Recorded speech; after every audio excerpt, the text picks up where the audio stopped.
This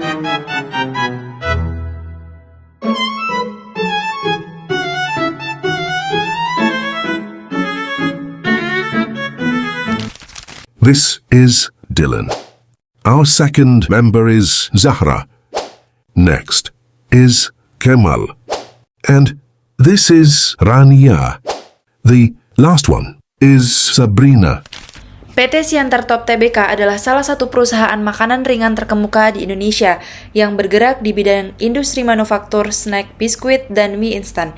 Perusahaan ini didirikan pada tahun 1972 di Sidoarjo, Jawa Timur, dan mulai go public pada tahun 1996 dengan kode saham STTP di Bursa Efek Indonesia. Bidang usaha dan produk, Siantar Top memproduksi berbagai jenis makanan ringan yang sangat dikenal masyarakat, diantaranya snack extruded, biskuit dan wafer, mie instan dan makanan siap saji, produk konfeksioneri atau permen dan coklat. Produk-produknya menyasar segmen anak-anak hingga dewasa dengan fokus pada harga terjangkau dan inovasi rasa lokal. Perusahaan memiliki beberapa pabrik produksi utama di Indonesia. Yang pertama yaitu Sidoarjo, Medan, Bekasi, dan juga Makassar. Baik, pertama-tama kelompok kami memilih metode least square method atau odd total number of data. Alasan pemilihan metode ini yaitu yang pertama, data historisnya itu bersifat deret waktu atau time series.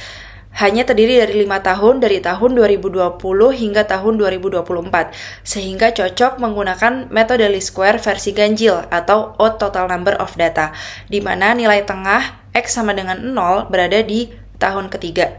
Lalu, alasan yang kedua yaitu metode ini memungkinkan kami untuk mendapatkan persamaan garis tren linear melalui Y sama dengan A plus BX untuk memperkirakan penjualan masa depan secara objektif dan matematis. Lalu yang ketiga, sederhana namun akurat, karena mempertimbangkan seluruh titik data, bukan rata-rata kasar seperti semi-average. Lalu yang keempat, ada menghasilkan arah tren yang jelas, apakah penjualan meningkat atau menurun, yang dapat digunakan untuk menyusun sales budget dan production plan. Lalu selanjutnya untuk sales forecast di periode pertama yaitu tahun 2020 sampai 2024, kami mendapatkan nilai A sebesar 122.893,52 dan nilai B sebesar 10.045,90. Nah, dari hasil ini didapatkan prediksi penjualan tahun 2025 sebesar 153.31,21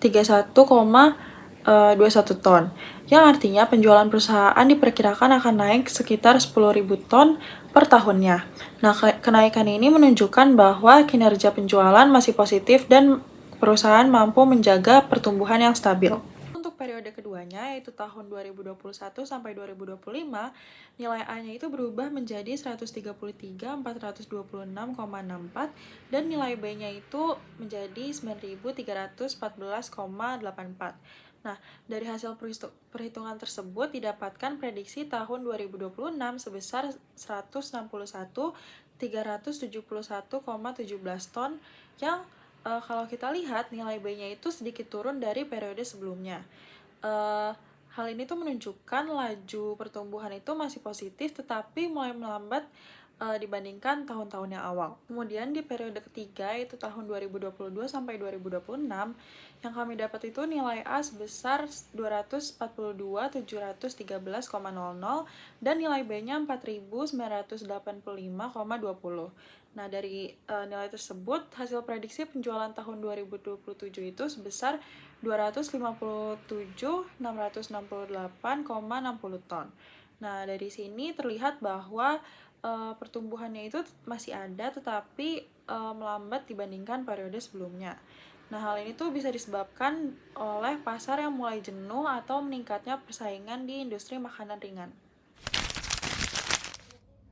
Baik, selanjutnya adalah sales budget PT Siantar Top pada tahun 2025 yang memproyeksikan total penjualan sebesar 153.031 ton unit dengan harga jual rata-rata 37.404.606,98 per ton.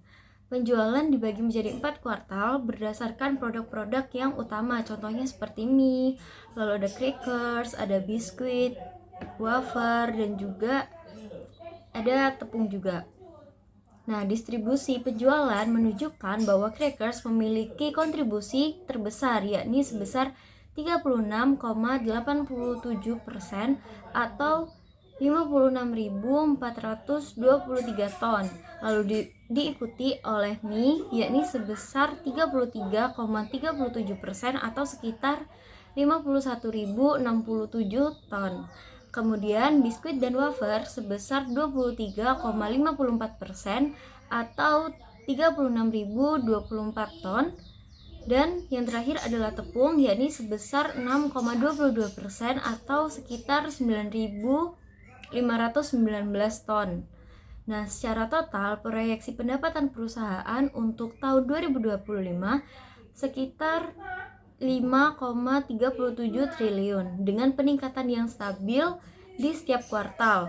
Nah, hal ini mencerminkan bahwa pertumbuhan penjualan yang konsisten di beberapa atau di produk-produk yang utama. Oke, selanjutnya pada tabel tahun 2026 berdasarkan forecast penjualan sebesar 161.371 ton unit dan harga jual rata-rata 37,4 juta per ton unit menunjukkan strategi harga yang konsisten sepanjang tahun bagi perusahaan. Selanjutnya untuk produk crackers ini menjadi kontribusi terbesar dengan harga 36,9% dari total penjualan, dilanjut oleh mie yang menyumbang 33,4% dari penjualan, dan dilanjut biskuit dan water yang menyumbang 23,5%, dan yang terakhir ada tepung dengan memberikan kontribusi terkecil di angka 6,2% dari total penjualan. Untuk tren penjualan sendiri pada kuartal ketiga menjadi penjualan tertinggi di angka 1,64 triliun atau 27,11% dari total tahunan. Dan untuk yang paling periode terendah yaitu ada kuartal 2 yang menunjukkan angka 1,39 triliun atau 23,02% dari total tahunan. Sedangkan untuk kuartal 1 dan 4 ini relatif stabil menunjukkan pola musiman yang ringan. Jadi peningkatan signifikan pada kuartal 3 ini dapat dimanfaatkan oleh perusahaan untuk strategi promosi dan distribusi yang lebih agresif, dan stabilitas harga distribusi penjualan yang merata menunjukkan proyeksi penjualan tahun 2026 ini menunjukkan realistis dan berkelanjutan. Jadi fokus penguatannya bisa diarahkan pada produk crackers dan mie sebagai market driver. Selanjutnya dilanjutkan oleh teman saya. Selanjutnya adalah interpretasi dari sales budget untuk 2027, di mana total penjualan tahun 2027 itu diproyeksikan mencapai 257.669 ton dengan total nilai penjualan sekitar 9,64 triliun dengan harga jual rata-rata per ton adalah 37,4 juta. Untuk distribusi penjualan per produk, crackers menjadi produk dengan kontribusi tertinggi baik dari sisi volume yaitu sebesar 36,9% maupun dari nilai penjualan yaitu sebesar 3,55 triliun. Untuk produk mie menempati posisi kedua dengan kontribusi sebesar 33,4%, dilanjutkan dengan produk biskuit dan wafer yang memberikan kontribusi 23,5%, dan terakhir produk tepung dengan hanya sekitar 6,2% dari total penjualan.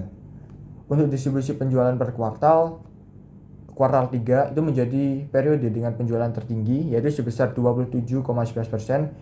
Ini dimungkinkan karena adanya faktor musiman seperti libur panjang maupun momen-momen lainnya.